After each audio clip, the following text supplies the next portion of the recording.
Hello guys and welcome to the video. Today's disaster detail is a 2005 Ford Explorer. From being hit by a deer to rallying up some dirt roads and almost being swallowed up by mud, it's fair to say this vehicle hasn't had it easy lately. So go ahead and sit back, relax, and enjoy this transformation.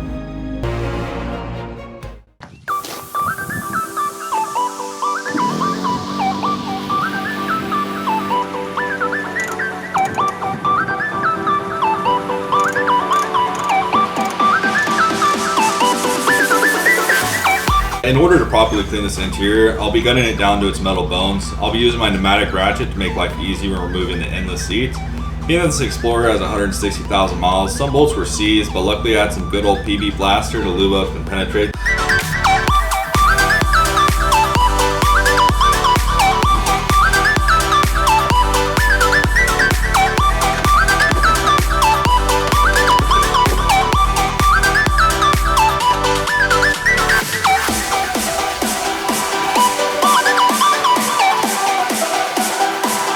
Excuse my less than thorough vacuuming. The goal now is to extract the large surface debris in order to keep any stragglers from dropping in the shell or removing the carpet. Knowing that I'll be thoroughly jetting the carpets later, a thorough vacuum now would only send me on an unneeded loop.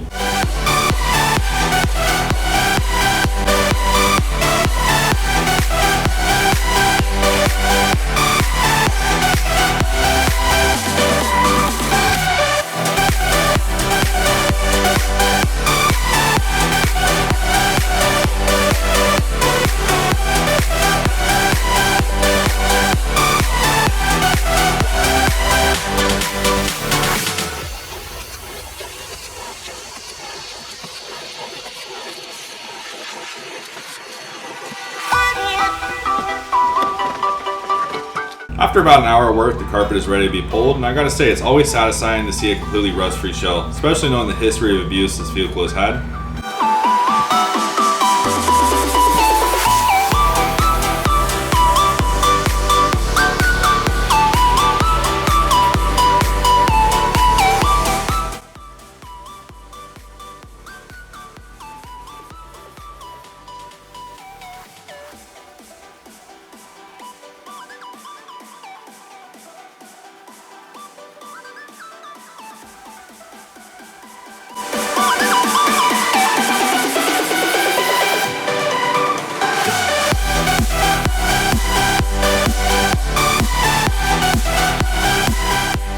These back seats had been well used by kiddos because as soon as the area saw moisture, a pungent odor emitted from it. I'm using Citral 266 as a spray because it will melt anything sticky kids seem to be around.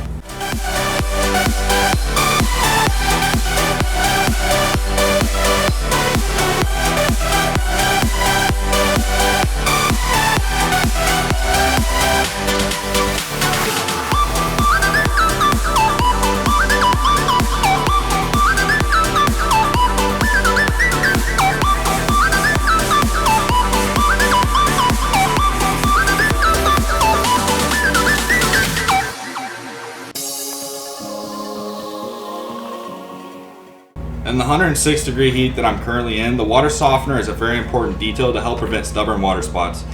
For my water softener, I have a 2-foot hose directly in my pressure washer, and I gotta say, I love this setup.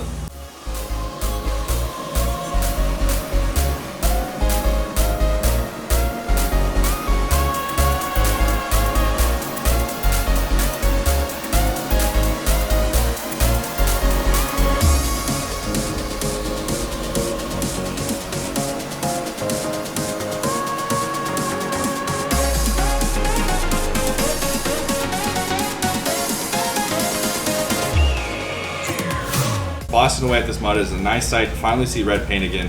My goal here is to remove as much debris as possible, and this step prevent any scratches when I hand wash the vehicle later.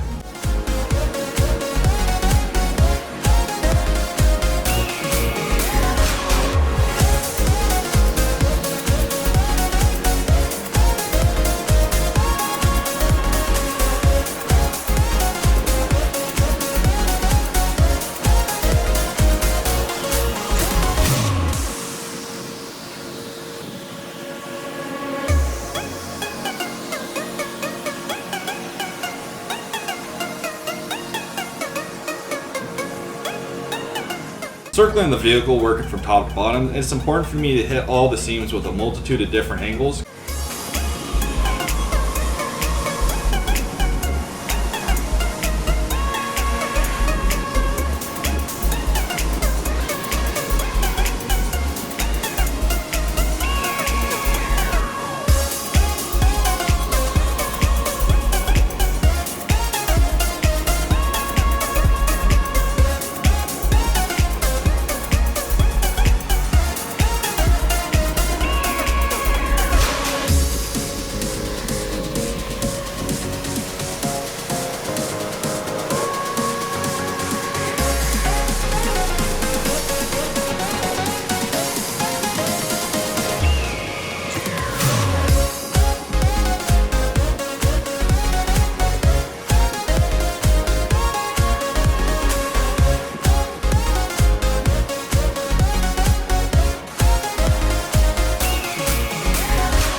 I got lucky with this vehicle because none of the doors were affected when the deer hit. Just a mirror, fender, and a thorough cleaning, and this car will be road legal in no time.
As you can see in the wheel well, just how sticky this clay type mud is, although I gotta say the shorty sprayer makes cleaning out the fender and shocks a breeze.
While I'll have the pressure washer fired up, we'll blast some crud off the door panels. Obviously, I'm avoiding the speakers and switches. This isn't necessary, but it will be a massive time saver when we get down to the interior later on down the road.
From high to low, it is now time to make sure the undercarriage doesn't have any clay that will trap moisture and cause rust cancer down the road.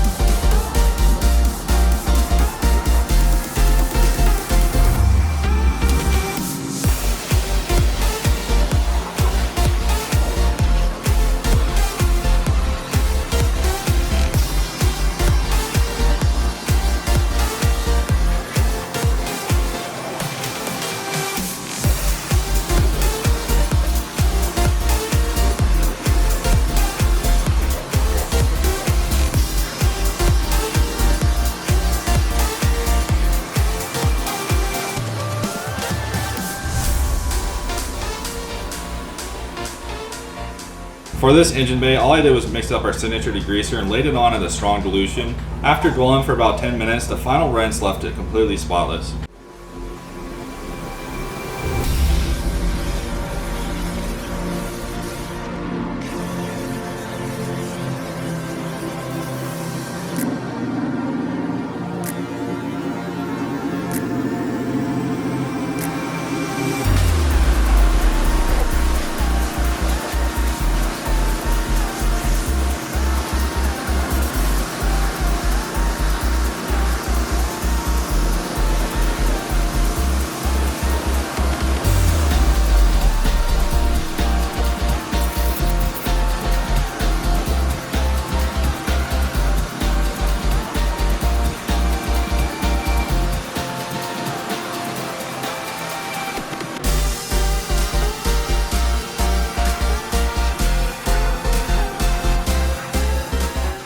Spending the extra time jetting the wheels assures that I don't leave any micro scratches when we scrub them. Being that these rims are from 2005, they're in very decent condition.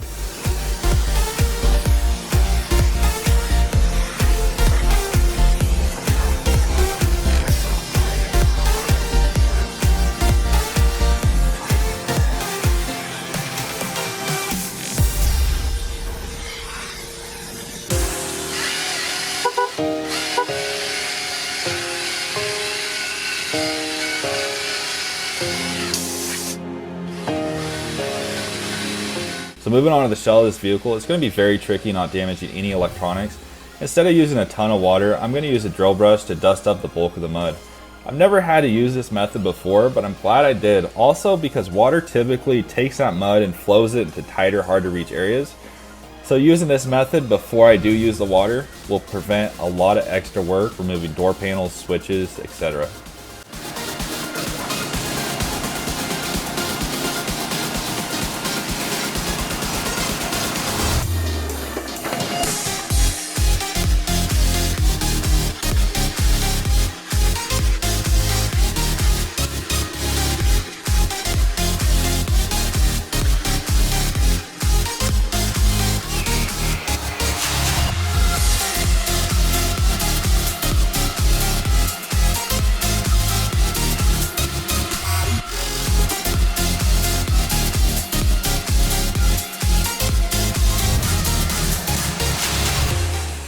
I'm now going to use my extractor as a sump to prevent water from accumulating around my wire harness.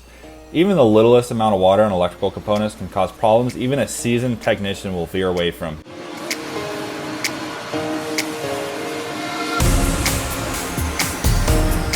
Moving on to the doors, it's important for me to avoid and angle the pressure washer jet from the switches, and most importantly the speakers. If this was a customer's car, sure there's safer ways, but with the mistakes I've learned in the past, I feel confident now that I know how much water can go where.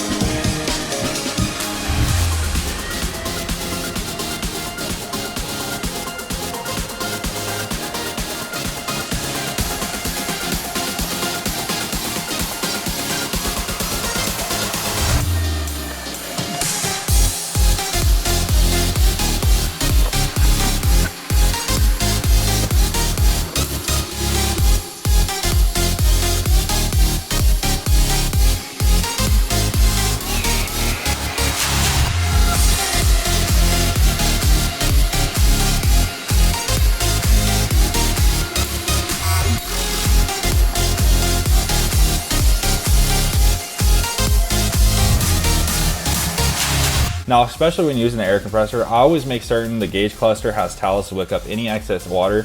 There have been times in the past where I've accidentally blown moisture through the seal, causing the clear plastic cover to have a foggy appearance. Definitely don't want to have to assemble the whole dash for missing this simple preventative step, so I'm going to go ahead and throw some towels up there.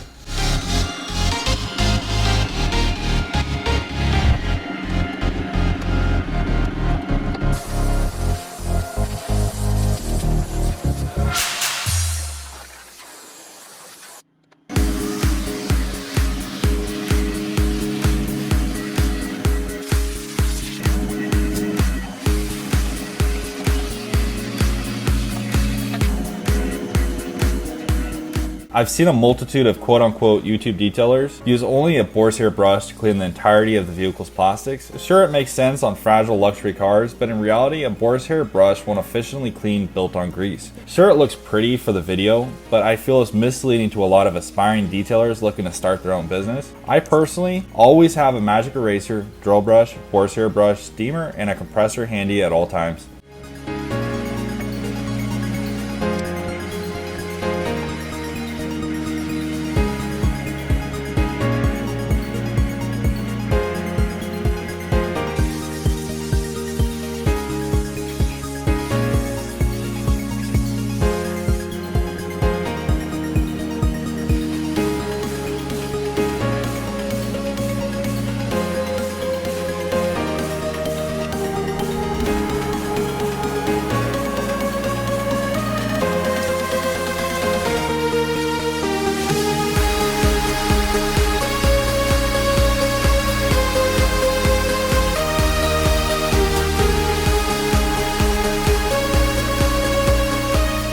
These back seats had to have been well used by kiddos because as soon as this area saw moisture, a pungent odor emitted from it. I'm using Central 266 as a spray because it will melt anything sticky kids seem to be around.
I always enjoy using the foam canning. In this scenario, we're going to be using pure high traffic spot remover followed up with a thorough drill brushing. I'm also going to make sure the carpet is elevated so moisture doesn't wick into the foam backing on the other side.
socket underneath there? Socket? Hey. Yeah, but it's fucking jammed in this shit.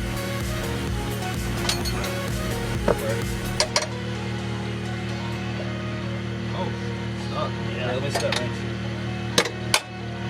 There you go. How tight you want this shit? Like tight? Yeah, I want it to be like, not quite Lisa Ann tightness, but I'm thinking like maybe Riley Reid, a little bit younger. So pretty loose. I guess not too tight, not too loose. Definitely not no Lisa Ann.